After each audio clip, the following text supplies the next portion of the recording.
제자들은 1년 반이라는 시간 동안 예수님을 따라다녔습니다. 예수님을 아주 훌륭한 선생님으로 알고 존경했습니다. 존경심은 훌륭한 사람을 우러러보는 마음입니다. 그런데 제자들은 이 풍랑을 잔잔케 하시는 그 예수님을 보고 나서는 이제는 존경심을 뛰어넘어서 경외심을 가지게 됩니다. 존경심은 사람이 사람을 향해 가지는 마음이라면 경외심은 사람이 신을 향해 가지는 마음입니다. 풍랑 이는 바다를 잠잠케 하시는 예수님을 보면서 제자들은 스스로에게 질문을 하죠. 저가 누구이기에 바람과 풍랑을 잔잔케 하는가? 경외심을 가지게 된 것입니다. 사실 제자들은 지금까지 예수님이 일으킨 수많은 기적의 현장에 함께 했었습니다. 물이 포도주로 바뀌고 중풍병자, 38년이나 된 오래된 불치병, 나병 환자 같은 거 다 고쳐주셨죠. 그 기적의 현장에 제자들은 늘 있었습니다. 심지어 나인성 과부의 죽은 아들을 살리는 것도 목격했습니다. 그래서 제자들은 우리 예수님은 그냥 훌륭한 선생님을 뛰어넘어 위대한 하나님이 보내신 위대한 선지자 중에 한 명일 거야. 이런 기적을 하나님이 보낸 선지자가 아니면 누가 이런 기적을 일으키겠어? 제자들은 예수님을 하나님의 아들이 아니라 하나님이 보내신 위대한 선지자 중 한 명 정도로 생각했습니다. 왜 그렇게 생각했을까요? 그 기적의 현장에 늘 있었지만 제자들은 철저하게 제3자의 입장에 서 있었기 때문입니다. 그들에게 닥친 그 위기, 인생의 위기를 자신의 위기가 아니라 제3자의 입장에서 지켜보고 그 중풍병자, 나병 환자, 그 죽었던 사람, 이런 사람 그 인생의 위기에서 건지시는 주님을 보면서 야, 위대한 선지자네. 그렇게밖에 예수님을 인식하지 못했습니다. 그러다가 자신들이 풍랑 있는 배 안에서 죽을 위기에 처하게 되자 거기에서 건져주시는 주님을 경험하고 나서는 예수님은 그냥 선지자가 아니야. 그냥 존경받을 만한 그런 선생님에서 그치는 분이 아닌 것 같아. 예수님에 대한 알의 깊이가 달라지기 시작합니다. 사람들은 인생의 풍랑을 싫어하여서 모두 피하고 싶어 하지만 그 풍랑 속에서 오히려 주님이 어떤 분인지 더 깊이 알게 됩니다. 한번 따라해 주십시오. 한번 따라해 주세요. 인생에 풍랑이 닥칠 때 예수님을 깊이 알게 되고 예수님을 깊이 알수록 신앙도 깊어진다. 제자들은 지금까지는 이스라엘에서 우리만큼 예수님을 잘 아는 사람이 없을걸? 우리가 1년 반 동안 예수님과 동거동락하면서 다녔으니까 자신들이 예수님을 제일 잘 알고 있다 그래 생각했지만 그거 착각이었습니다. 인생의 풍랑을 경험하고서 그 인생의 풍랑 가운데 나를 살려주시는 주님을 경험하고서야 예수님에 대한 그 눈이 제대로 떠여진 것입니다. 성도 여러분, 마음을 담지 못한 형식적인 예배와 귀한 줄 모르고 사명감이 결여된 이 직분과 기쁨이 없는 봉사들, 교회 다닌 지 오래된 그 많은 신앙의 경력, 횟수들, 여러분 이런 것들이 우리로 하여금 예수님을 제대로 모르면서 안다고 착각하게 만들 수 있음을 우리는 주의해야 합니다. 제자들이 1년 반 동안 예수님을 따라다니는 게 중요한 게 아닙니다. 주님을 경험해야 합니다. 그래야 경험으로서의 알미, 우리 신앙이 추구하는, 목적으로 하는 주님에 대한 알미입니다. 오늘은 이 같은 본문 속에서 두 번째 질문을 살펴보도록 하겠습니다. 풍랑을 만났을 때에 두려워 떨고 있는 제자들을 향해서 예수님께서 하신 질문이 이렇습니다. 한번 따라해 주십시오. 너희 믿음이 어디 있느냐? 여러분, 이 질문은 제자들뿐 아니라 인생의 다양한 풍랑을 겪고 있는 우리들도 동일하게 들어야 될 질문입니다. 예수님께서 제자들에게 너희 믿음이 어디 있느냐라고 물어주셨기 때문에 우리는 우리 스스로에게 이렇게 질문을 변경해서 스스로에게 이렇게 질문해 봐야 됩니다. 주님, 내 믿음은 어디에 있습니까? 예수님이 나에게 묻지 않는다면 나 스스로에게 한번 물어보세요. 주님, 내 믿음은 어디에 있습니까?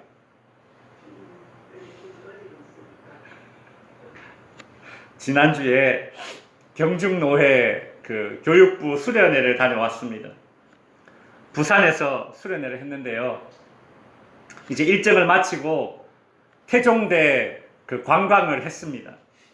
태종대 선착장에서, 유람선 선착장에서 배를 타고 5, 6도까지 이렇게 한 바퀴 삥 도는 유람선을 탔는데요. 그날 바람이 좀 불었더랬습니다. 그래서 배가 앞, 뒤, 좌우 막 이렇게 흔들렸고 이 바닷물이 팍 치는데 유람선 창문 안으로 막 바닷물이 팍 들이칠 정도로 그렇게 큰 그런 파도가 튀었습니다.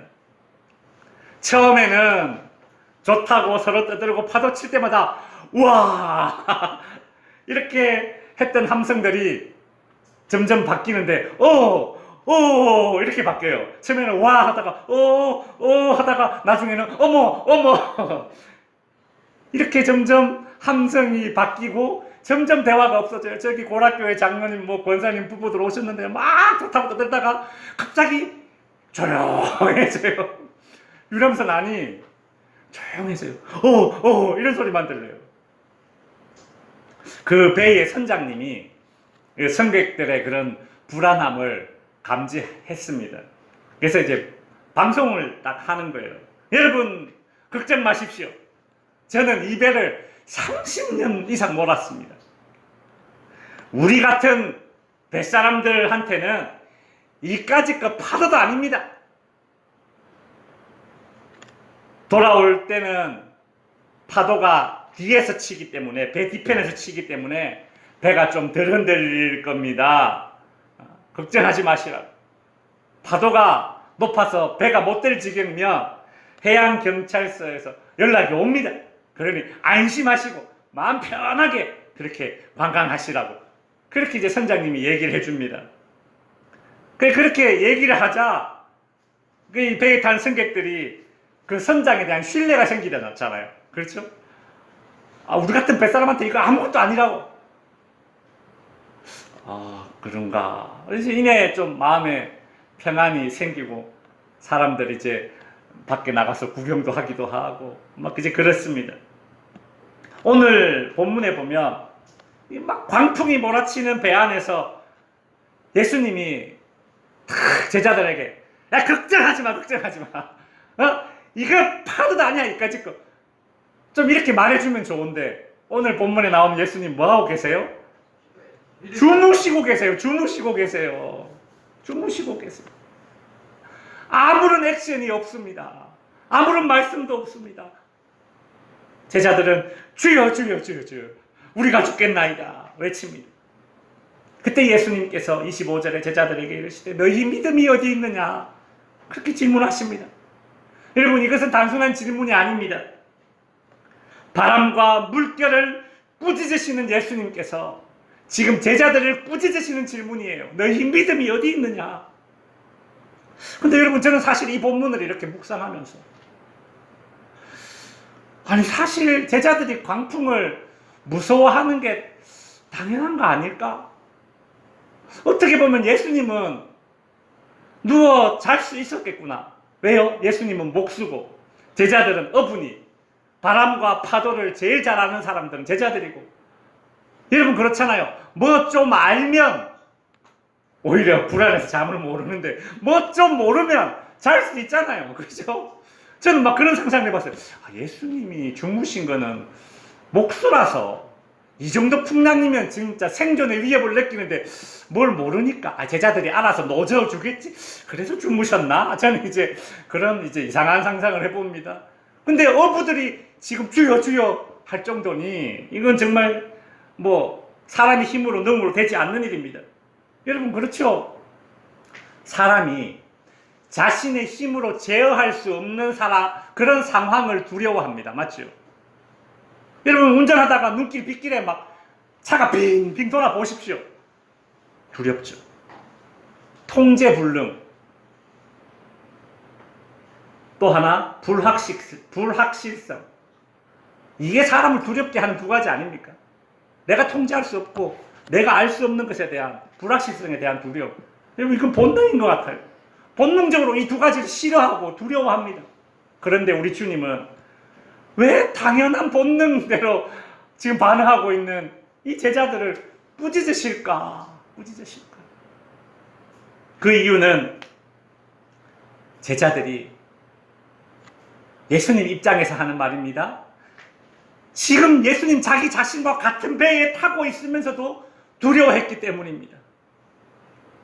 나는 예수님과 같은 배에 타고 있다는 사실을 인지해야 되는데 예수님과 같은 배에 타고 있으면서 같은 운명 공동체인데, 예수님과 나는 같은 운명 공동체인데 근데 그 안에서도 두려워하고 있다는 거예요. 여러분 이것은 제자들이 예수님을 온전히 신뢰하지 못하기 때문입니다. 여러분 신자들에게 그 처한 상황은 각자 다른데 경중도 다르겠죠. 그러나 신자들이 처한 상황에서 보여지는 그 반응, 내가 처한 상황에서 나타나는 이 반응, 이것이 곧 하나님에 대한 그 신자의 신앙의 수준입니다. 내가 하나님을 얼마나 신뢰하느냐, 그 수준이 내가 처한 상황에서 나타나는 반응, 딱 그거예요. 예수님은 풍랑이 있는 배 안에서 제자들에게 내 믿음이 어디 있느냐 라고 물으셨습니다. 예수님이 제자들에게 왜 정신 차려, 호랑이에게 물려가도 정신만 차리면 산다고 하지 않느냐. 예수님이 제자들에게 집중력 없다고 꾸짖으신 게 아닙니다. 뭐가 없어요 지금? 믿음이 없다고 꾸짖으신 거예요. 마음이 나약하다고 꾸짖으신 게 아니에요. 믿음이 없다고 꾸짖으신 거예요. 풍랑이 있는 배 안에서 예수님은 제자들에게 내 믿음이 어디 있느냐라고 그렇게 말씀하셨지. 야, 너희가 지난 수십 년간 뱃사람으로 지낸 경력이 있는데 말이야, 왜 경력을 살리지 못하느냐? 왜 그래 아마추어 같이? 여러분 예수님은 제자들이 자신들의 경력을 살리지 못하는 것, 아마추어 정신을 꾸짖으신 게 아닙니다. 믿음이 없음을 꾸짖었습니다. 예수님은 풍랑 있는 배 안에서 제자들에게 왜 풍랑을 벗어나려고 애쓰지 않느냐? 야, 좀 노를 저어봐. 좀 헝가리 정신 있잖아. 좀 노력하고 애쓰지 않는다고. 여러분 예수님이 제자들을 그렇게 꾸짖었습니까? 아니에요. 네 믿음이 어디 있느냐라고 물었죠. 왜 힘을 합치지 않느냐? 야, 힘을 한번 합쳐보자. 우리 하나 되어서 원팀이 한번 되어보자. 왜 원팀이 되지 않느냐? 그렇게 꾸짖지 않으셨습니다. 어떻게 꾸짖었어요? 무엇을 꾸짖었어요? 믿음 없음을 꾸짖었어요. 믿음 없음을. 여러분, 예수님은 제자들에게 믿음이 없음을 꾸짖으셨습니다. 그러니 지금 제자들이 처한 그 상황에서 제일 필요한 것은 무엇입니까? 믿음입니다. 고도의 집중력도 아닙니다. 경력을 발휘하는 어떤 프로페셔널한 정신도 아닙니다. 엄청난 인내력, 뼈를 깎는 노력, 헝가리 정신, 배티장도 맞들면 낫다. 우리 원팀 정신, 단결력 한번 발휘해보자. 이런 것이 필요한 게 아니었어요. 제자들에게 제일 필요했던 건, 제자들에게 지금 이 순간 결핍되어 있는 것은 무엇입니까? 믿음이었습니다. 제자들이 처한 상황에서, 그러니까 제자들은 제일 먼저 적용해야 될 것은 무엇인가 하면 믿음입니다. 믿음. 예수님께서 제자들에게 내 믿음이 어디 있느냐라는 질문으로 꾸짖으신 첫 번째 이유는 자신들이 처한 상황에 믿음을 적용하지 못하고 있기 때문입니다. 믿음을 적용하지 못하고 있기 때문입니다. 좀 경험을 적용해보든지, 노련함을 적용해보든지, 노력을 적용해보든지, 뭐 헝가리 정신을 적용해보든지. 아니요.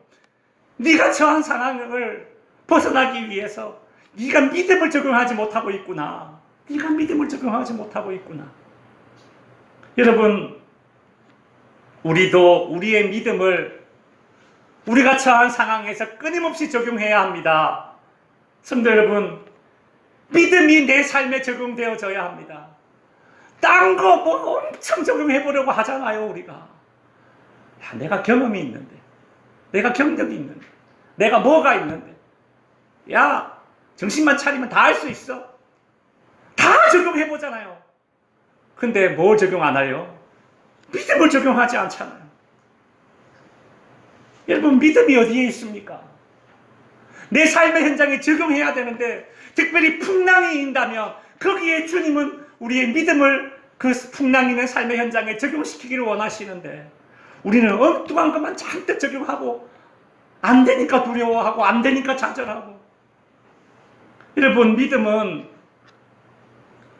그저 예배 시간에 그저 찬양 부르면서 그때만 믿음이 작용되는 게 아닙니다.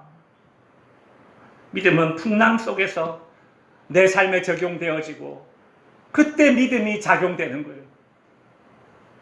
그런데 믿음을 내가 처한 상황, 내 삶에 적용하지 않고 있으니까 주님이 묻는 겁니다. 답답해서. 네 믿음이 어디 있느냐. 풍랑 있는 배 안에서 주님께서 제자들에게 네 믿음이 어디 있느냐라고 꾸짖으신 두 번째 이유는, 저는 아마 이것이 가장 큰 이유일 것 같아요. 같이 한번 읽어볼까요? 시작. 주님이 자신들을 돌보지 않는다는 제자들의 불신입니다. 불신. 주님이 돌보지 않아. 주무시고 계셔. 자고 계셔. 나의 기도에 응답하지 않는 주님, 주무시는가? 그렇게 제자들은 예수님을 불신하고 있는 거예요. 돌보지 않네. 남의 일인가? 잠자고 있네. 성도 여러분, 우리가 아이를 키울 때 경험이 있습니다. 이제 막 걸음마를 걷기 시작할 때에 걷다가 팩 쓰러지면 어떻게 합니까? 쪼르르 달려가서 팍 세워줍니까? 아니잖아요. 내버려 두잖아요. 지 혼자 일어나는 법을 알고 혼자 일어나는 힘을 기르도록 그냥 일부러 이렇게 모른 척 하잖아요. 근데 내 관심은 온통 어디에 있어요? 넘어져 있는 애에게 있는 거예요. 애들이 퍽 쓰러지면 찍 부모를 쳐다보면서 울라고 폼을 딱 잡습니다. 그때 일부러 딴 데 보고 있으면 울라고 폼 잡다가 알았다. 지 혼자 일어나요. 이게 뭐예요? 선의를 담은 의도적인 외면이잖아요.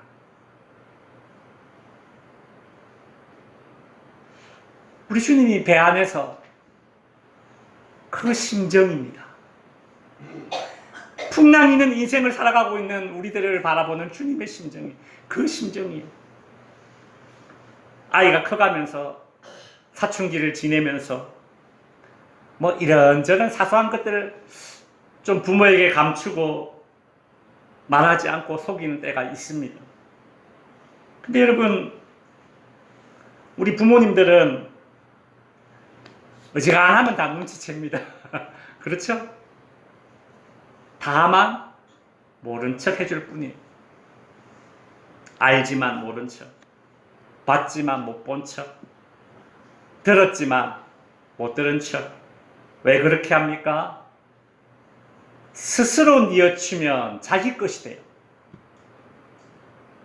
스스로 고치면 그것이 그 아이의 인생에 큰 저력이 되기 때문에 그냥 모른 척 할 때가 있어요. 근데 간혹 아이들은 정말로 부모가 모른다고 생각합니다. 진짜 완벽하게 완전 범죄로 속였다, 그렇게 생각을 해서 또다시 시도해야지 나쁜 마음을 먹기도 하고, 또 어떤 경우에는 알아주기를 바라는데 모르는 것 같을 때는 또 어떻게 반대로 부모에게 이런 마음이 들죠. 나한테 관심이 없네, 서운해하고 삐지기도 합니다. 여러분, 때로는 주님이 우리에게 이처럼 무관심해 보일 때가 있습니다. 마치 광풍이 불어서 제자들이 죽을 것 같은 공포 속에 있는데 예수님 주무시고 계신 것처럼. 그러나 주님이 우리를 더 이상 돌보지 않는 것 같다라는 이 생각은 여러분, 주님께 책망받아야 할 생각입니다.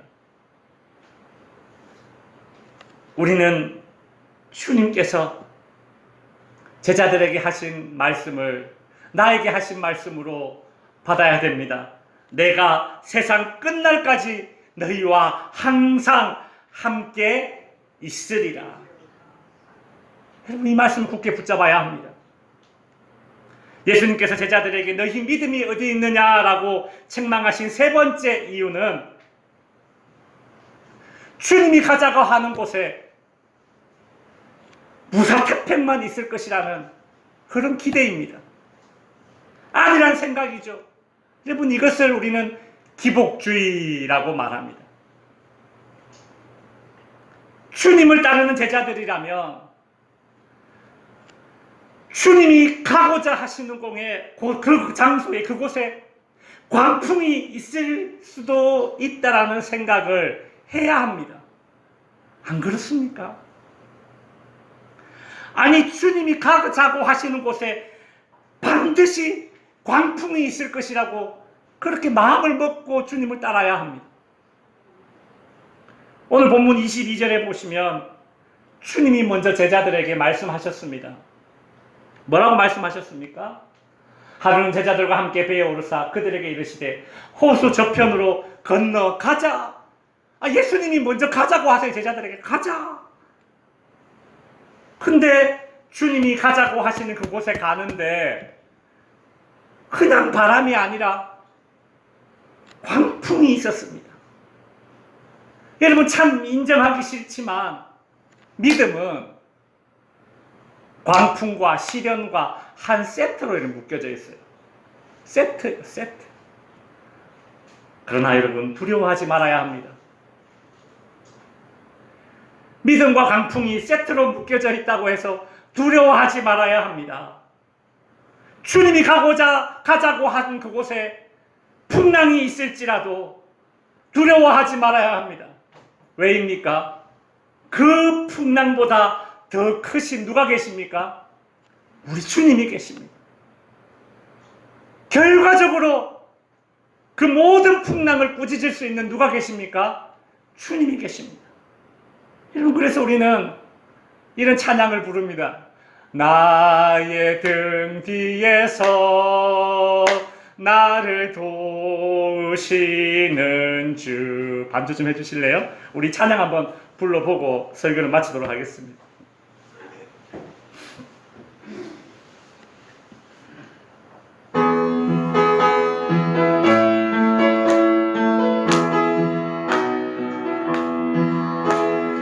나의 등 뒤에서 나를 도우시는 주, 나의 인생 길에서 지치고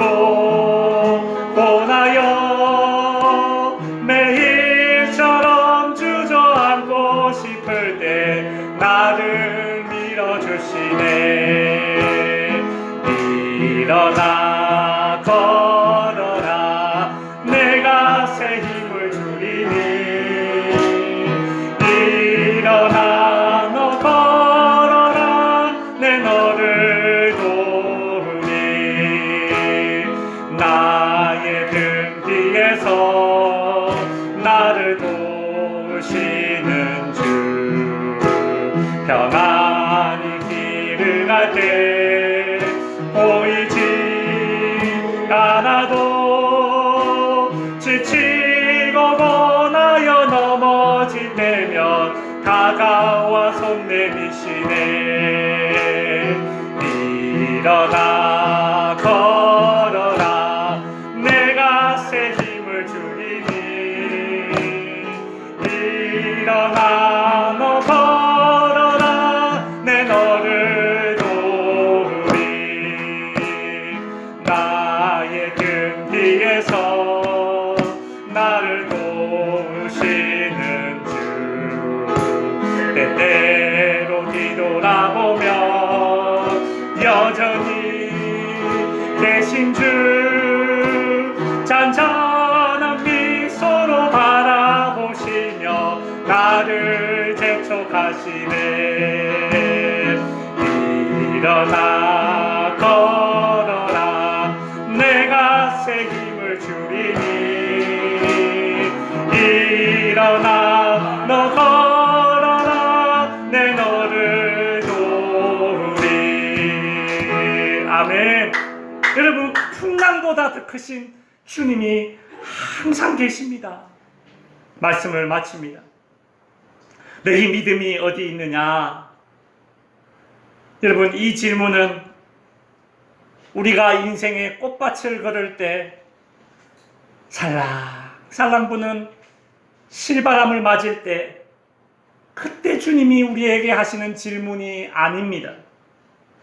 내가 도저히 제어할 수 없는 상황과 불확실성이 주는 극한의 두려움, 그때 주님이 제자들에게, 우리에게 던지는 질문, 너희 믿음이 어디에 있느냐?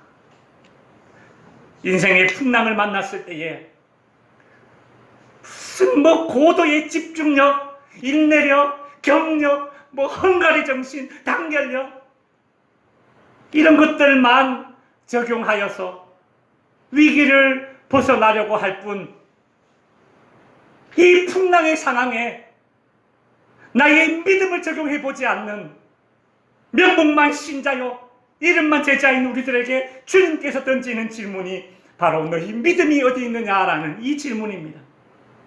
성도 여러분, 너희 믿음이 어디 있느냐라며 물으시는 이 질문에 저와 여러분은 어떻게 대답해야 되겠습니까? 어떻게 대답해야 되겠습니까? 우리의 믿음이 어디 있다고 말해야 되겠습니까? 따라해 주십시오. 주님, 제 믿음은 이 풍랑 속에 있습니다. 이 풍랑 속에 있습니다. 아멘. 기도하겠습니다.